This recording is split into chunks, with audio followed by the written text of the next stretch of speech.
शादियों का सीज़न शुरू हो चुका है और शहनाइयाँ बजना भी शुरू हो चुका है और आज हम मौजूद हैं महामाया मंदिर पर और इसी पर हम बातचीत करेंगे पंडित मनोज शुक्ला जी से। तो सबसे पहले तो बहुत बहुत स्वागत है आप सभी का न्यूज़ प्लस 21 में। मैं हूं आपके साथ ललिता चक्रधारी।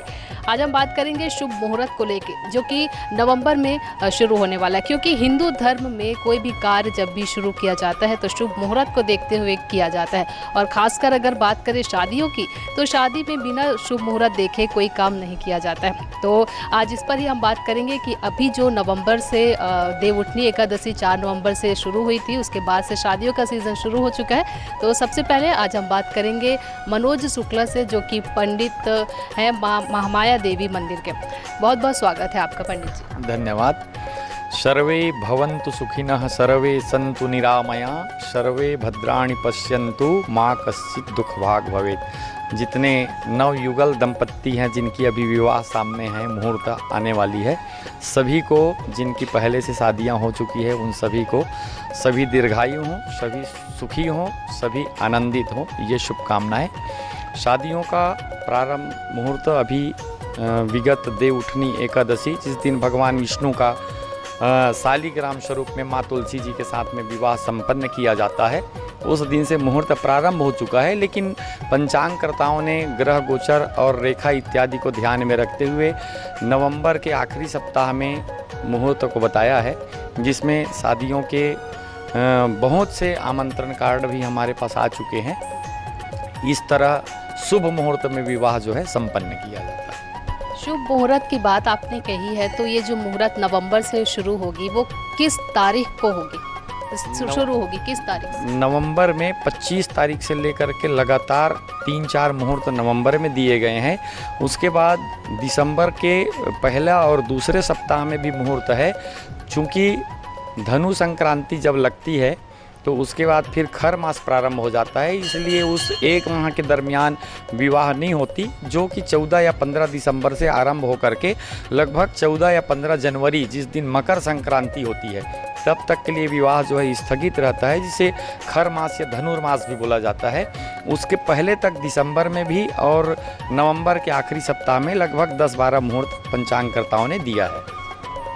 शुभ मुहूर्त में ही शादी होती है पंडित जी, शुभ मुहूर्त क्या है ज़रा हमें बताइए। जैसे कि हमारे पंचांगकर्ताओं ने हमारे सनातन धर्म के जितने शास्त्र पुराण हैं उसमें जन्म से लेकर के मृत्यु पर्यंत हर कार्य का मुहूर्त बताया गया है। मुहूर्त इसलिए देखा जाता है कि जैसे जन्म गर्भाधान संस्कार है, यदि गर्भाधान संस्कार में नवयुगल दंपत्ति यदि शुभ मुहूर्त देख करके सही समय में पंचांगकर्ताओं ने ज्योतिष के विभिन्न ग्रंथों में इसका बहुत विधि विधान से समय राशि इत्यादि सब कुछ बताया है। बड़े बुजुर्गों का आशीर्वाद लेकर के यदि गर्भाधान संस्कार करते हैं, पूजन इत्यादि करके अपने पितरों को आमंत्रित करके, तो जो नया अतिथि आएगा, नया बच्चा आएगा, जो वो उनका संस्कार भी उसी तरह से उनके जीवन में बढ़ेगा, यदि हम शुभ मुहूर्त लेकर के उस कार्य को किए हैं। उसी तरह से उपनयन का, जात कर्म संस्कार, नामकरण संस्कार, अन्नप्राशन संस्कार, यज्ञोपवीत संस्कार, हर संस्कार का हमारे जीवन में जितने संस्कार बताए गए हैं सबका एक शुभ मुहूर्त बताया गया है। 25 से आपने शुभ मुहूर्त बताई, जो सबसे ज़्यादा संयोग बन रहा है वो कौन सी तारीख पे बन रहा है शादियों की? देखिए क्या होता है कि वर्तमान समय में लोग घर में शादियां नहीं कर सकते, भवन में शादियां करते हैं। हर किसी के लिए उपलब्ध नहीं हो, संभव नहीं है, तो पंचांगकर्ताओं ने इसीलिए उन सब शुभ मुहूर्त को विशेष और शुभ मुहूर्त बताया है, जिसमें हमको अपने बहुत सारे नियमों को, शर्तों को ध्यान में रखते हुए पारिवारिक जिम्मेदारियां आना ले जाना इत्यादि सबको ध्यान में रखते हुए पंचांग में दिए हुए मुहूर्त को चयन करना होता है। बाकी सभी मुहूर्त अपने आप में शुभ होते हैं, सभी सर्वश्रेष्ठ होते हैं। हमने सुना है कि 28 जो नवंबर है उस पे ज़्यादा शादियों की तारीख जो है वो तय की जा रही है, इस पर क्या कहना है? जैसे कि कुछ मुहूर्त होते हैं जो देव मुहूर्त कहलाते हैं, कुछ तिथियां हैं, जैसे राम जानकी विवाह उत्सव है, अक्षय तृतीया है, तुलसी विवाह है, बहुत सारे ऐसे ऐसे मुहूर्त होते हैं जो अपने आप में सर्वश्रेष्ठ और शुभ कहलाते हैं। उस दिन अलग से तिथि मुहूर्त देखने की भी ज़रूरत नहीं होती, लेकिन यदि संयोग उस दिन मुहूर्त भी है और देव मुहूर्त भी है, अक्षय तिथि भी है, तो इन तिथियों को विशेष करके माना जाता है, जो बहुत कम ही मिलता है और सभी व्यक्ति उस तिथि में विवाह कार्य संपन्न नहीं कर सकते।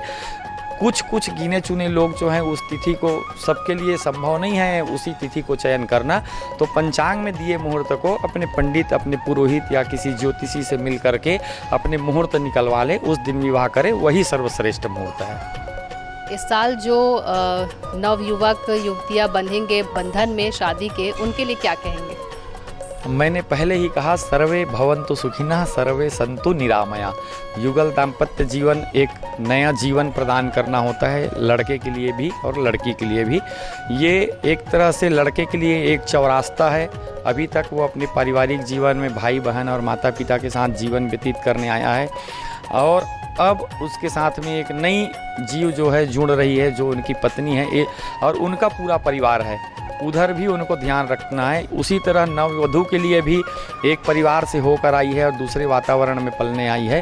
सबका सम्मान करते हुए, सबको साथ में लेकर चलते हुए, किसी से अभद्रतापूर्वक व्यवहार न करते हुए यदि अपने दाम्पत्य जीवन का पालन करे, तो हर नववधू अपने जीवन को बहुत सुखमय और आनंदित में जीवन व्यतीत कर सकते हैं।